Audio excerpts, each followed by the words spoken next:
வணக்கம். அம்பிகைக்கு சதா சர்வ காலமும் சேவகம் செய்யக்கூடியவர்களுக்கு யோகினிகள் அப்படின்னு பேர். இந்த யோகினிகள் பல்லாயிரம் கோடி பேர்கள் இருக்கிறதாக லலிதா சஹஸ்ரநாமம் சொல்லுது. மகா சதுஷ்டி கோட்டி யோகினி கணசேவிதா என்று சொல்லப்படக்கூடிய நாமமானது பல கோடி யோகினிகளால் அம்பிகை எப்பொழுதும் சேவிக்கப்படுகிறாள் அப்படின்னு சொல்லுது. அதே போல கடாட்ச கிங்கரீபூத கமலா கோட்டி சேவிதா என்று சொல்லப்படக்கூடிய நாமமானது அம்பிகையினுடைய கடைக்கண் பார்வைக்காக, அம்பிகையினுடைய கருணைக்காக ஏங்கியவர்களாக, அம்பிகையினுடைய ஆணையை அம்பிகை சொல்வதற்கு முன்னேயே நிறைவேற்றக்கூடியவர்களாக பல கோடி யோகினிகள் அம்பிகையை சதாசர்வ காலமும் சேவித்துக் கொண்டே இருக்கிறார்கள் அப்படின்னு சொல்லப்படுது. அந்த வகையில அம்பிகைக்கு சேவகம் செய்யக்கூடிய பல கோடி யோகினிகள்ல முக்கியமானவர்கள் 64 யோகினிகள். இந்த 64 யோகினிகள் யார் யாரு, இவர்களை எப்படி நம்மளோட தந்திர சாஸ்திரங்களானது உருவகப்படுத்துகிறது, இவர்களினுடைய உருவகத்துக்கு பின்னாடி, அதாவது இவர்களினுடைய உருவத்துக்கு பின்னாடி மறைந்து இருக்கக்கூடிய ரகசியங்கள் என்ன, இப்படி பல விஷயங்கள் உங்களுக்கு தெரியணும் அப்படின்னா நம்ம ஆன்மீக துளிகள் சேனலை சப்ஸ்கிரைப் பண்ணி தொடர்ந்து நாங்க பதிவேற்றம் செய்யக்கூடிய வீடியோக்களை பார்த்தீங்க அப்படின்னா உங்களுக்கு இதை சம்பந்தமான பலவிதமான ரகசியங்களும் தெரியும். வரீங்களா? இப்போ நாம 64 யோகினிகள்ல மிகவும் சக்தி வாய்ந்த யோகினியான போஜ்யானி தேவியை பற்றி பார்க்கலாம்.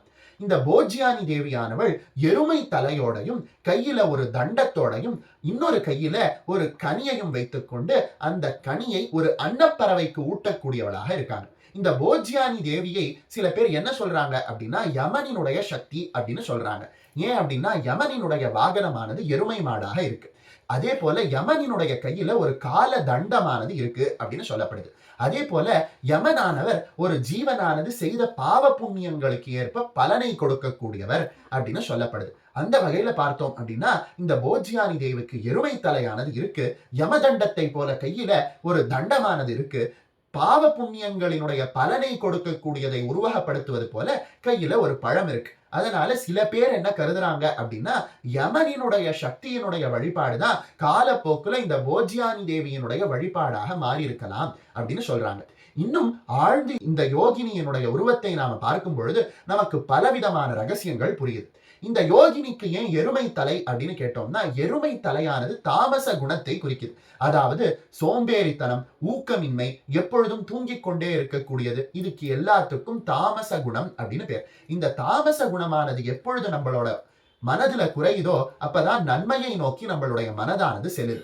அந்த வகையில இந்த யோகினியானவள் அம்பிகையை யார் யாரெல்லாம் பூஜிக்கிறார்களோ அவர்களினுடைய தாமச குணத்தை குறைக்கக்கூடியவர்களாக இருக்காங்க. அதே போல எப்படி எருமையானது ஒரு குட்டைக்குள்ள போய் அந்த குட்டையிலேயே பல நாட்களும் பல மணி நேரங்களும் ஊறிக்கொண்டு அதிலேயே இருக்குமோ, அதை போல பிறவிக்கடல் அப்படின்னு சொல்லப்படக்கூடிய குட்டையில நம்மளோட ஆன்மாவானது, நம்மளுடைய மனதானது எப்பொழுதும் ஊறிக்கொண்டே இருக்கு. அந்த பிறவிக்கடல்ல இருந்து விடுபடுவதற்கும் இந்த யோகினியானவள் உதவி செய்கிறாள் அப்படிங்கிறதுக்காக இவளுக்கு எருமை தலை இருப்பதாக சொல்லப்படுது.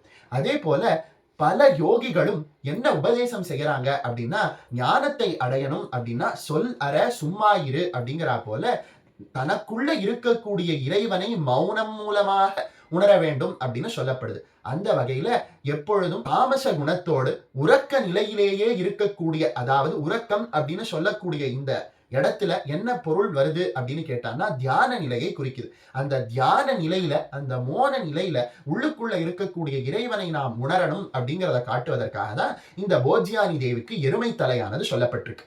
சரி, கையில ஏன் இந்த அம்மா ஒரு பழத்தை வைத்திருக்காங்க அப்படின்னா பழத்துக்குள்ள எப்பொழுதுமே ஒரு விதையானது இருக்கும். இந்த விதையானது எதை குறிக்குது அப்படின்னா வருங்கால சந்ததிகளினுடைய படைப்பை குறிக்குது. அதாவது ஒரு மரமானது உருவாகணும்னா அது ஒரு சின்ன விதையில் இருந்துதான் உருவாகுது. அந்த வகையில இந்த அம்பிகையின் கையில இருக்கக்கூடிய கனியானது படைப்பின் தத்துவத்தை குறிக்குது.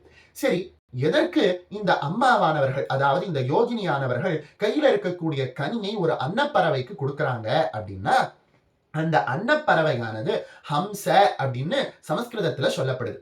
ஹம்ச அப்படின்னா என்ன அர்த்தம் அப்படின்னா நாம மூச்சை இழுக்கும் பொழுது ஹம் அப்படிங்கிற சத்தமும் மூச்சை விடும் பொழுது ச அப்படிங்கிற சத்தமும் வருது.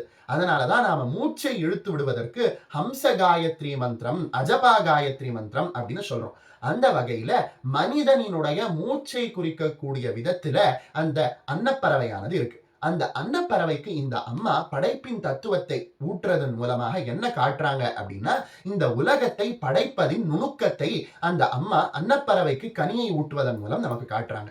அதே போல இந்த யோகினியின் கையில இருக்கக்கூடிய தண்டமானது எதை குறிக்குது அப்படின்னா, கையில இருக்கக்கூடிய பழத்தை சூரணமாக்கி, அதாவது கூழாக ஆக்கி அன்னப்பறவைக்கு அந்த யோகினியானவர்கள் ஊட்டுறாங்க இல்லையா? அதனால அந்த யோகினியின் கையில இருக்கக்கூடிய உலக்கை, அந்த தண்டமானது எதை குறிக்குது அப்படின்னா, ஆயுர்வேத சாஸ்திரத்தினுடைய சாரமாக குறிக்கப்படுது. அதனாலதான் முன்னொரு காலத்துல, அதாவது பல காலங்களுக்கு முன்னாடி ஆயுர்வேத சாஸ்திரத்தினுடைய அதிதேவதையாக இந்த போஜ்யானி தேவியை சொல்லியிருக்காங்க. இந்த போஜ்யானி தேவியை நாம மத்திய பிரதேசத்துல இருக்கக்கூடிய ஹீராப்பூர் அப்படின்னு சொல்லப்படக்கூடிய ஊர்ல இருக்கக்கூடிய 64 யோகினிகளினுடைய திருக்கோவில்ல இன்னைக்கும் நாம தரிசனம் பண்ணலாம். இந்த போஜ்யானி தேவியினுடைய அருளால நம்மளுடைய ஞானமானது அதிகரிக்குது, பாபங்களானது நீங்குது, மரண பயமானது நீங்குது, முன்ஜென்ம பாபங்களும் முன்ஜென்ம புண்ணியங்களும் தொடர்ந்து வந்து நம்மை தொந்தரவு செய்யுது இல்லையா? அந்த முன்ஜென்ம கர்ம வினையானது இந்த யோகினியினுடைய அருளால நீங்குது. சரி, இந்த யோகினியை எப்படி வழிபடுவது அப்படின்னு கேட்டான்னா, ஒரு தேர்ந்த குருவிடம் சென்று உபதேசம் பெற்று அதன்படி வணங்குவதுதான் முறை. சரி, உபதேசம் பெறாதவர்கள் எப்படி வணங்கலாம் அப்படின்னா, உள்ளன்போட நாம அம்பிகையை வழிபட்டாலே இந்த யோகினிகளினுடைய அருளானது தானாக ஏற்படும் அப்படின்னு பல மகான்களானவர்கள் அனுபவத்தில் உணர்ந்து சொல்லியிருக்காங்க.